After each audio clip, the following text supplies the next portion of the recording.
Boa noite. Estamos começando mais um Aqui Entre Nós. Na última terça-feira eu dei a vocês uma má notícia.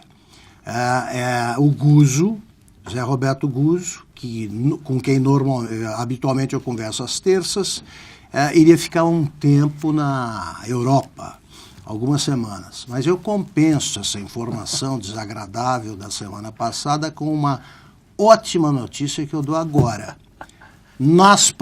A partir de hoje, nas próximas terças, teremos de volta Ricardo Sete. Acaba de chegar de Barcelona e para contar para gente, para explicar para gente como é que está o Brasil.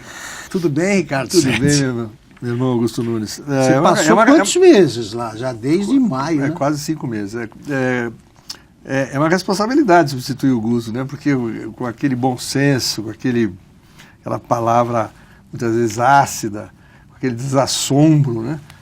Não é fácil, mas enfim, somos todos interinos do Zé Roberto. Interinos. Eu estou aqui para tentar preencher um pedacinho do Olha só, Sete, o que vazio. me interessa, né, ouvir do meu irmão, do meu velho amigo, é o seguinte: como é que se acompanha à distância a crise brasileira? Como eu tenho insistido no seguinte, é uma conjunção de crises, né? Uma soma de crises. Tem crise moral, escancarada pela Operação Lava Jato, você tem a crise econômica, que transborda aí para todos os lados, todos os dias, tem a crise política claro. E começa a crise social. Dá para ter essa dimensão da gravidade das coisas de fora? Engraçado, o Brasil continua sendo um país pouco importante. Ele foi importante, nunca foi um país importante para os veículos, né, internacionais de comunicação, talvez até para os governos. Passou a ser um país mais importante quando, depois do impeachment do Fernando Collor, depois da interinidade do presidente Itamar, veio a série de reformas sérias e respeitadas pela comunidade internacional, feitas pelo presidente Fernando Henrique. Depois houve uma euforia exagerada pela figura do grande impostor, do grande embusteiro, Lula. Exatamente. Então o Lula era o grande estadista que, além de tudo, ia resolver o problema da fome. Aliás, nunca mais falou nisso, né? Nunca mais. 3 refeições por dia. E tal, demoraram muito para perceber, não apenas os veículos, as emissoras de TV, os programas de debates, os jornais, as revistas, mas como os próprios políticos europeus e dos Estados Unidos, Canadá e Austrália, a farsa que era o Lula. O prestígio, né, do Lula no exterior durou mais do que durou no Brasil, né? E agora, eu diria para você o seguinte, Gus, que se acompanha mal a situação no Brasil pelo tamanho e pela importância, pelo peso que o Brasil tem. A coisa com a perda do grau de investimento, aí, bum, acordaram. Acordaram muito. Então, o Brasil está indo mal, a Dilma está com um problema grave, o Brasil está no impasse político, a popularidade da presidente está muito baixa, o Estado brasileiro é gordo demais e está atrapalhando a sociedade, o Brasil não está crescendo, o Brasil é um dos BRICS, então já me coloco no meio do rolo o Brasil com as dificuldades que está tendo a Rússia, graves por causa da queda do preço do petróleo. E a Rússia se metendo em guerras, ocupações. Exato. A China, que para a China é dificuldade tenebrosa, para outros seria uma bênção, que é crescer apenas 7% e tal. Então agora tem um olho mais atento ao Brasil, mas assim, é um pouco impreciso sempre. Eu fico bobo de ver como ainda tem ainda resta um certo romantismo a respeito dessa turma que está aí no poder. A que você atribui a esses surtos de deslumbramento, né? Eles afetaram El País, por exemplo. Sim. Né? Grandes jornais, The Economist, né? Revistas importantes, com coisas que são evidentemente farsescas, né? O Fernando Henrique sempre dizia isso é propaganda, esse negócio do Lula é propaganda e tal. Por que eles não pensam? Porque não dão muita importância ao Brasil, conhecem pouco o Brasil, os correspondentes não entendem. É difícil uma explicação simples. Né? O que você acha? Por outro lado, generalizar também é errado. Mas, assim, eu diria que tem vários correspondentes internacionais que não entendem a profundidade das coisas do Brasil, e tem alguns, até notórios e conhecidos, que são ou já foram e voltaram a ser, e que são engajados politicamente. São de esquerda, são caras que têm, então, uma certa... Querem acreditar nessa coisa. Para acompanhar o que está acontecendo no Brasil, quem mora fora tem que ver muitos veículos brasileiros, né? Na internet é tudo, você vê debate, você vê programa, o teu Roda Viva, por exemplo, né? Todo mundo que está lá, que tem interesse no Brasil, assiste. Os programas, enfim, da Globo News, os diversos blogs, né? Mas porque o retrato fornecido pela mídia internacional é muito fraco ainda sobre o Brasil. Melhorou, está mais acurado um pouco agora, depois do rebaixamento da nota. Eu fico agora sim, né? Mas é verdade que o Brasil está fora do eixo, né? Ele se colocou à margem dos grandes destinos da humanidade. É um país de 200 milhões de habitantes, um país grande, que é pequeno politicamente, né? Porque sempre foi há muitos anos um governo micho, né? Sempre foi externa. Agora, o Brasil acredita na fantasia criada, né, pelo governo. Você vê a política externa que tem o governo lulopetista. E os conselhos da Dilma Angela Merkel? Né? Há pouco tempo ela aconselhava, olha, assim, não pode ser, o negócio do dólar, os governos brasileiros, desde que o Lula assumiu, não perdem uma oportunidade de dar uma canelada nos Estados Unidos, de dar uma canelada no Ocidente, de uma maneira geral, né? Eles estão na Guerra Fria. E ficam se conchavando com esse governo infeliz da Argentina, e Cuba, e Nicarágua, Venezuela, e não sei o quê, e BRICS, porque o BRICS também tem vários párias, aí a Rússia é um pária internacional hoje em dia, né? Então o Brasil tem uma política externa incompreensível, e isso aí não ajuda também, porque... Agora, Sete, outra coisa... Não é a política externa de país grande e maduro, você entendeu? Ainda nesse tópico, né, no mesmo tópico, o Lula ainda apareceu, que ele foi tratado, o Lech Wałęsa também era tratado assim, um operário, né, que chega à chefia do governo, etc, etc. Agora, a Dilma, eles têm a dimensão da imensa estupidez da Dilma Rousseff, do despreparo como presidente. Não tem. De jeito nenhum. Você vai a qualquer reunião de chefes de governo em que tenha mulheres chefes de governo, como tinha na Dinamarca, como tem na Alemanha, como tem um outro país da Europa, como tem na Argentina. Qualquer reunião, os fotógrafos dão um jeito de pôr as mulheres todas juntas ali para fazer foto, como se a Dilma fizesse parte do clube que é chefiado pela Angela Merkel, que é talvez a política mais importante do mundo no momento, né?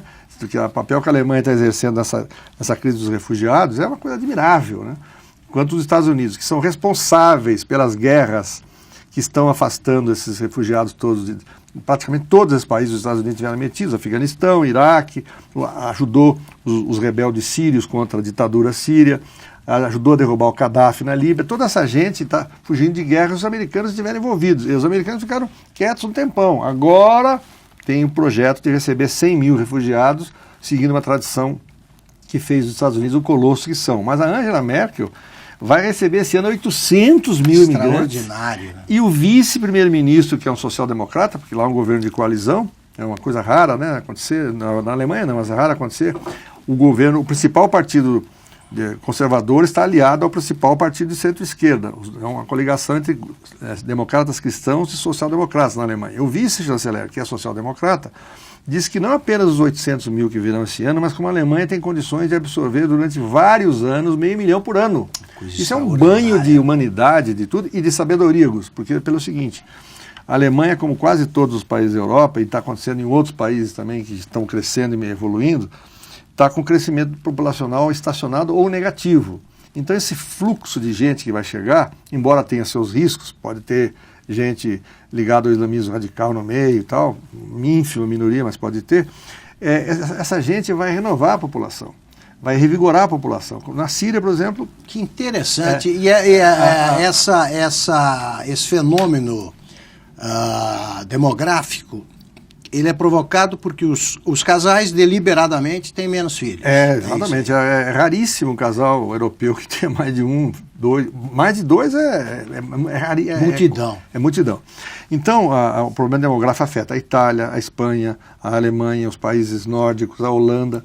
E no caso da Alemanha, no caso agora dos atuais refugiados sírios, aproveitar um pouco, sair um pouco da política brasileira, claro, só para lembrar isso. Aqui é conversa de botequim. No caso os jornais europeus, acho que começou pelo El País de Madrid, começaram a reportar recentemente que a grande massa de refugiados da Síria é de classe média.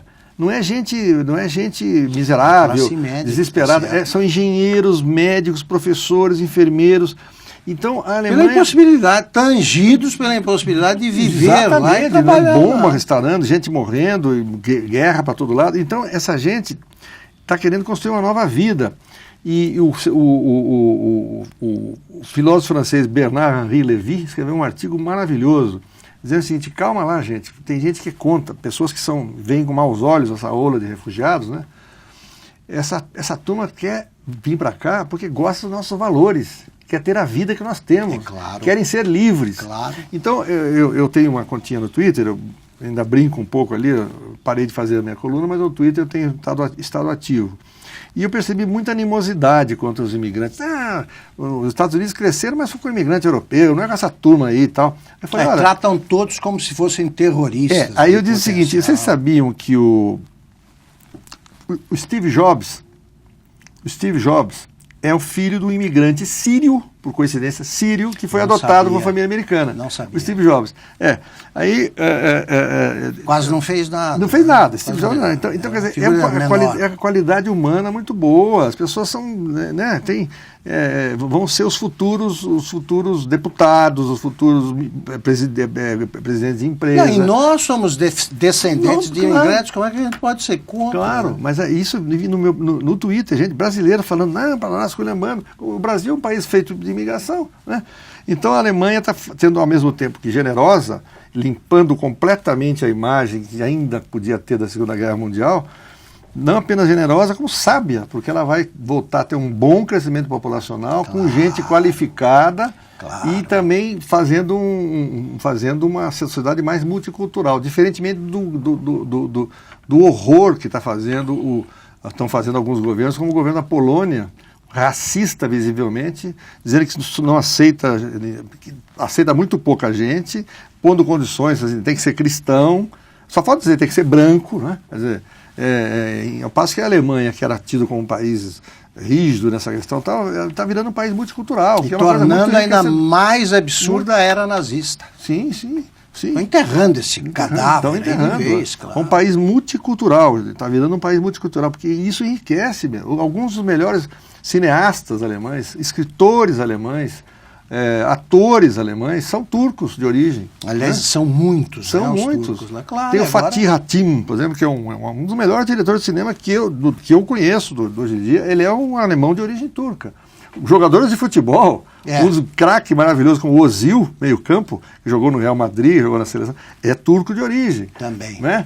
O Khedira, meio campo, é argelino de origem. Quer dizer, essa gente vai lá e cresce, viram cidadãos absolutamente fluentes em alemão, na cultura alemã, gostam do país, se sentem alemães, e agora a Polônia e países como a Eslováquia, e sobretudo a Hungria, que tem um governo... Hungria é uma coisa A Hungria tem um governo fascista, né? Sórdida. O primeiro-ministro da Hungria declarou um dia desse, deu uma entrevista horrorosa, dizendo que ele não acredita na democracia liberal e que a Hungria precisa escolher o seu próprio modelo. Quer dizer, esse aí está na marca de pênalti na União Europeia. Sim, esse vai para a cova rasa. Um pouquinho mais, ele vai ser posto para fora da União Europeia. Grandes equívocos. Não, e a Hungria, continuando assim, ela não tem como ficar na União Europeia. Claro. Né? Sete, voltando aqui para o Brasil. Vamos voltar para o Brasil. Vamos lá. Tem certas coisas que nos incomodam desde quando a gente dirigia ali, trabalhamos juntos na direção do Estadão. Dólar subiu. Não, é o real que caiu. Né? Exatamente. Pois bem, caiu, é a maior desvalorização. Nunca esteve tão desvalorizado. É uma coisa incrível, superou o recorde de outubro de 2002, que era de 3,99. Esse célebre 2002, né, 2002, 2003, que houve aquela explosão de desvalorização. Por quê? Por quê? Vamos lembrar? Efeito Lula. Efeito Lula. Claro. Porque o medo do que o Lula iria aprontar no poder fez com que as pessoas começassem a fuga de capitais. E o Fernando Henrique se esforçou para que isso não acontecesse. Claro. Fez o possível. E o Lula acabou fazendo aquela carta aos brasileiros, depois aproveitou toda a política econômica do presidente Fernando Henrique para governar o primeiro mandato, enfim. Mas enfim. Agora, a gente fala em 4, bateu o recorde, não sei o que lá, porque as coisas não são trazidas ao valor presente. Por exemplo, tá o ali, euro... Ó, olha ali, ó, é o real. É o real que está desvalorizado. É o real que está doente. Então, na época, o euro chegou a 4 reais. Eu me lembro porque eu fui pela primeira vez visitar minha filha agora? lá. Eu tive com um consultor financeiro um dia desse conversando, trazido a valor presente, Augusto, seria hoje 7 reais. Aqueles, não é que vão chegar de novo em 4, não. Se aquela entendi.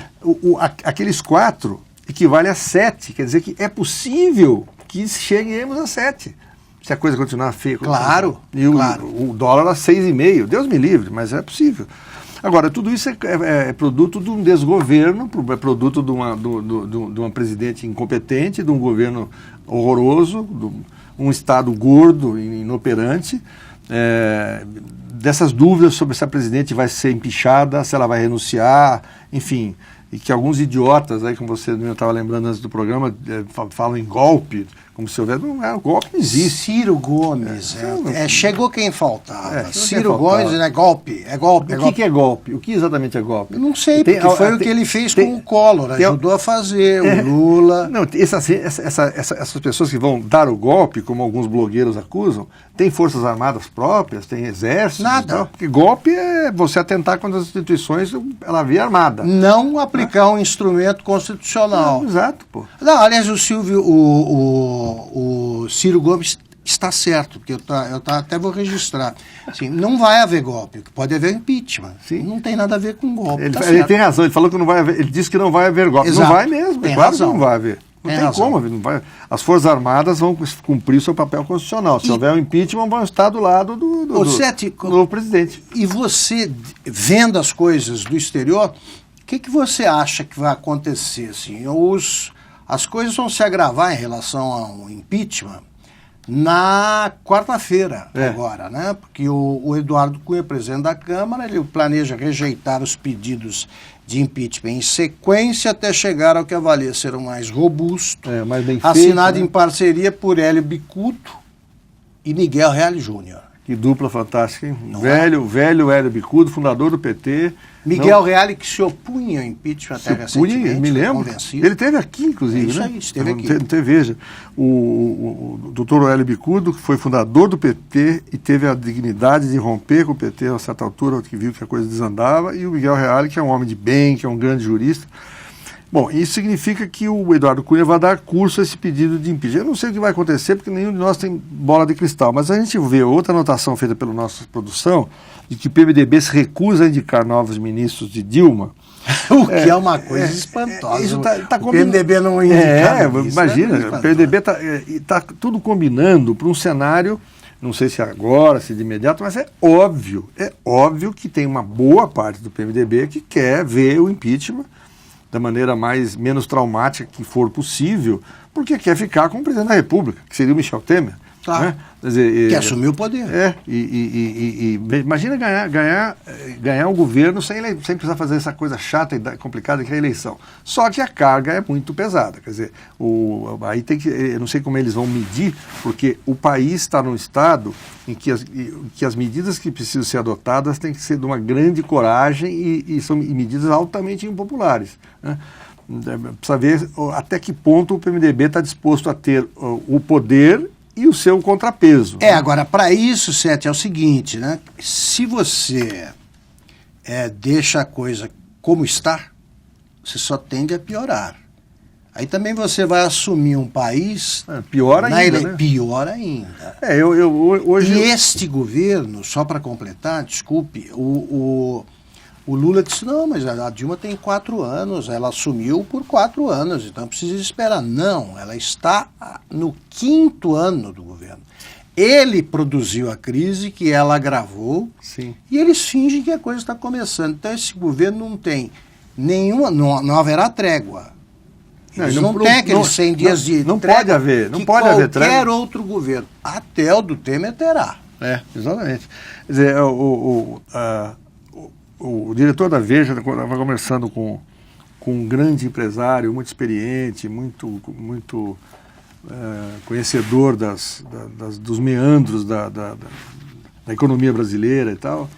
E a situação é que a situação do Estado brasileiro agora é pré-falimentar, se já não é falimentar. Quer dizer, a CPMF está sendo apresentada como uma medida para fazer uma reforma fiscal. Na verdade, é um instrumento de sobreviver. O governo não tem para onde caminhar, não tem dinheiro para fazer mais nada, está tudo afundando. Um corporativismo entre vários setores de funcionalismo é uma coisa pavorosa.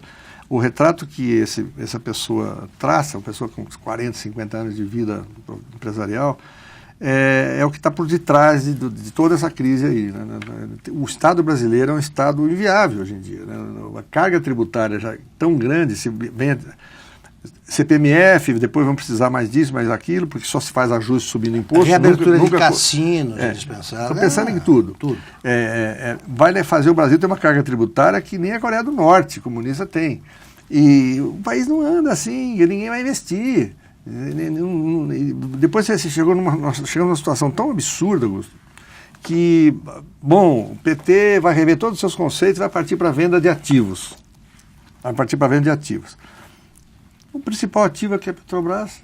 Liquidaram. Pulverizado. Liquidaram. A Braspetro, que tem praticamente o monopólio de distribuição de combustíveis no país, um negócio colossal, gigantesco. Eu estava vendo um dia desse uma declaração por que o Braspetro não tira funcionário de carreira e bota um profissional, um gestor profissional? Está atrás de um gestor com um headhunter, esses caçadores há meses. Ninguém quer assumir a presidência da Braspetro, que é um colosso, que é um gigante, uma das maiores empresas, uma das maiores empresas do mundo no gênero. Virou propriedade privada do Fernando Collor. Pois é, administrou como tal. Então, veja você, as pessoas não querem, não conseguem contratar um presidente. Tem um funcionário, que eu não sei nem o nome, nem quero saber, que é um funcionário de carreira, não quer, e saiu no Valor Econômico uma reportagem sobre isso. Há uma procura de headhunter, programa executivo para assumir a Braspetro. O pretexto é que o salário, as pessoas que recusam falam, não, o salário não está muito bom, os benefícios. Na verdade, as pessoas não querem se associar a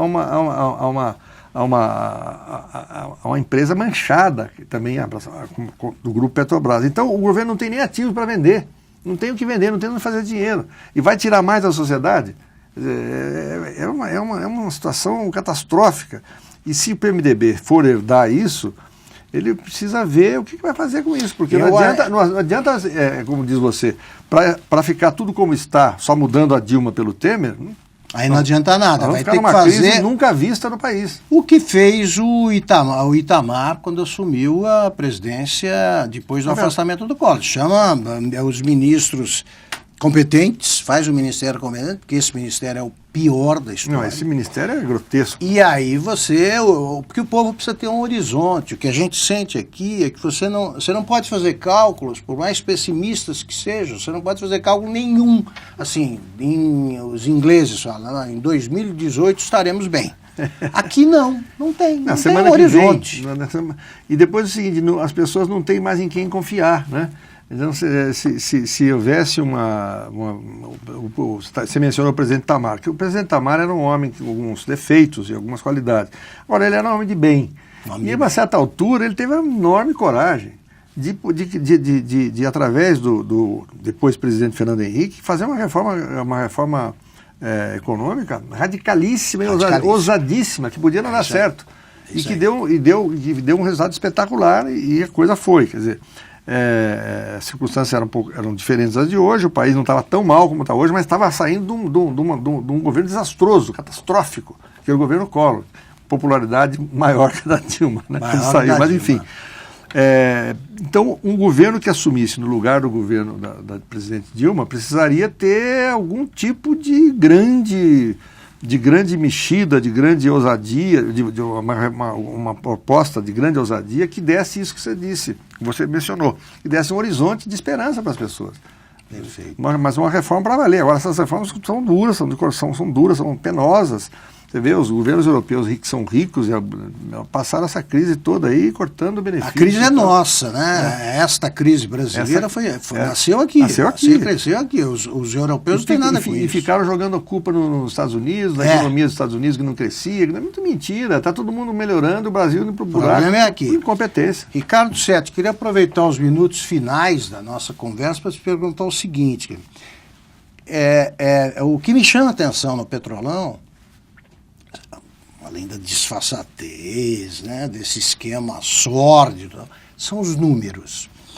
O escândalo da FIFA, que também é internacional, envolve gente em todos os países, e tal, é uma coisa grande.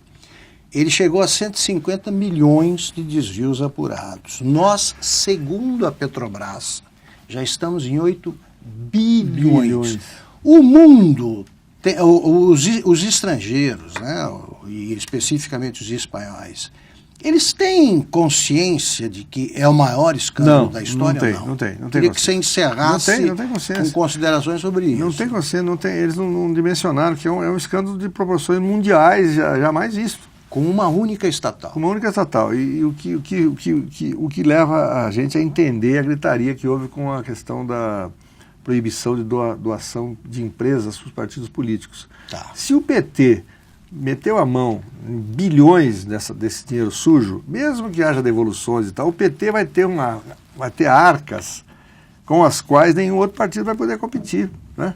Porque, claro. Né? Então, até porque o que houve na Petrobras houve em toda parte. Sim, então, quer dizer, se houve benefício ao PT partindo dessa roubalheira, mesmo que haja devolução de dinheiro que não vai ser devolvido na íntegra, o PT tem escondido em algum lugar aí uma fortuna que o faz muito mais rico e com muito mais recursos que os demais partidos. Por isso que houve tanta gritaria também contra a decisão do Supremo que proibiu, considerou inconstitucional a doação de recursos pelas empresas. Então, no exterior, para encerrar e responder diretamente a sua pergunta, acho que não há a noção do tamanho do escândalo de roubalheira, que acho que em nenhum país de que a gente tenha memória nos últimos 50 anos houve uma coisa desse tamanho. Não houve em lugar nenhum. Ricardo Sete, é puro prazer conversar com você. Que bom. Obrigado. A gente podia ter você aqui nas próximas semanas. Muito obrigado. Mas seria mais legal se a gente conseguisse falar de coisas mais agradáveis. Infelizmente, a gente é obrigado a fazer. Obrigado a falar. Por obrigação profissional. A gente não gosta de má notícia. Não, a gente gostaria de estar dizendo aqui que o Brasil está crescendo. E vai crescer mais. Porque, ao contrário do que dizem esses canalhas que não aceitam a democracia e a crítica, criticar o Brasil não é ser contra o Brasil. É querer que o Brasil melhore. Claro. Está terminando agora mais um Aqui Entre Nós com o Ricardo Sete, que estará de volta na próxima terça-feira. A programação de TVeja não para.